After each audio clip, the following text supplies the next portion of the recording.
É interessante, né, que market é, na verdade, mercado em inglês, né? Inclusive utilizado para lojas, tipo supermercados mais de bairro, assim, são chamados markets, né? E supermercados, supermarkets. Então, realmente, o termo remete a mercado, né? Mas aqui no Brasil foi traduzido, né, quando veio para cá, quando a gente veio, tipo, teve os primeiros livros de marketing, foi traduzido marketing como mercadologia, né?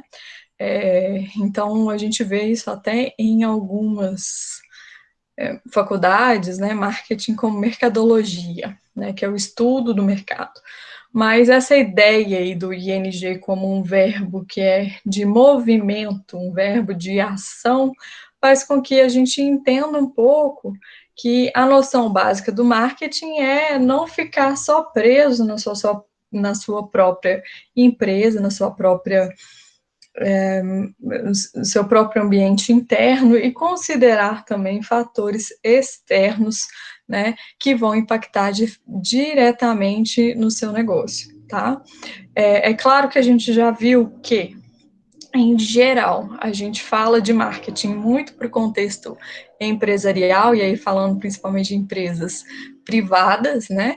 Mas cabe também ao contexto público, governo, ONGs, né? Não é porque eles não têm como objetivo fim o lucro, é que não se pode utilizar noções de marketing e ações de marketing para essas empresas, né? E aí entra eu vou até passar primeiro esse aqui, ó. Essa noção aí, esses conceitos aí do Kotter e Keller, né? Qual que é o problema dessa história aí, ó? Isso é um livro, tá? É o livro do Kotter, o Kotter é super conhecido. Então, retomando a aula passada, qual que é o problema dessa frase aí? Que marketing ele define marketing como suprir necessidades gerando lucro. Quem que me responde qual que é o problema dessa frase? Entregar e trocar ofertas que tenham valor para os consumidores. Lembra o vídeo que vocês acabaram de ver?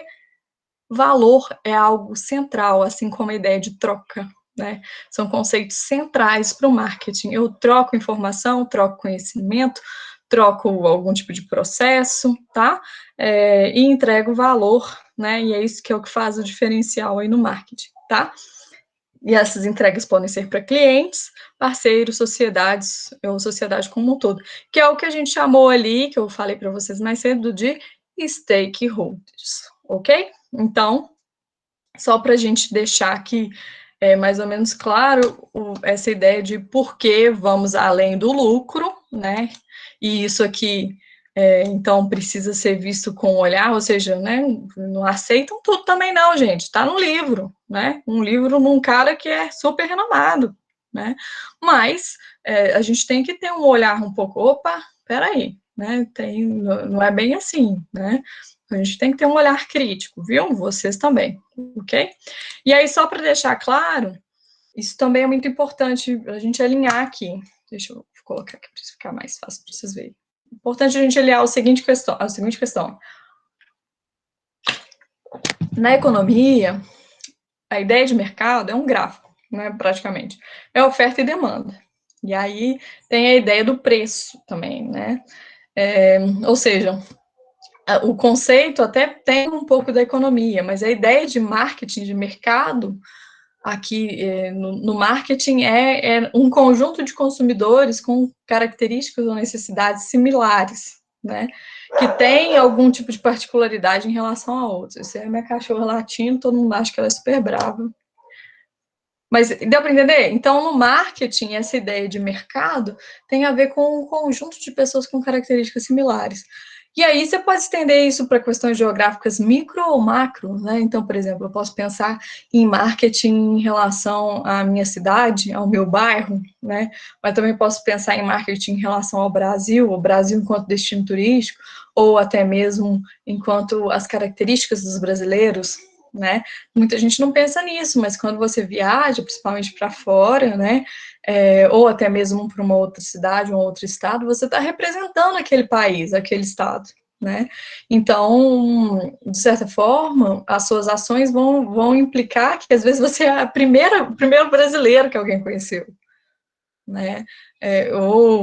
Por exemplo, me chama a atenção quando eu conheço alguém do Amazonas, né? Ou do Acre, do Pará, porque a gente não tem tanto do Tocantins. Teve um tempo atrás que eu conheci alguém de Tocantins, né? Falei, olha, das poucas pessoas que eu conheço de Tocantins, né? E às vezes você representa aquele lugar, né? Representa esse grupo daquele local, ou até mesmo de, sei lá, não precisa ser basicamente só de um local, pode ser os usuários de iPhone, né? Os caras que andam de Ferrari, ou as mulheres, né? Também, então, tá vendo como é que algumas coisas são arraigadas, né? Por que não pode ser uma mulher? Da mesma forma eu falo, me sinto super excluída das propagandas de cerveja. Por quê? Quando se pensa na persona, na pessoa em que se vende cerveja, principalmente essas cervejas mais comuns, né, tradicionais, Brahma, Skol, Antártica, Kaiser, por aí vai, sempre a figura de um homem, e são propagandas essencialmente muito masculinas, né?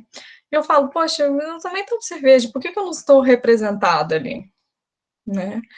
Então, isso sempre me chamou atenção. Eu até tenho uma aluna que trabalha na Ambev, e eu falava para ela, falei assim, poxa, Paulinha, vocês têm que mudar isso.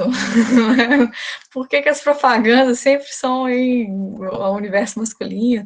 Claro, eles estão pensando na maioria, né, nesse conjunto aí de comportamentos que talvez seja mais interessante para ele, né, enfim, consumir mais e tal, mas é necessário a gente repensar essas coisas, tá?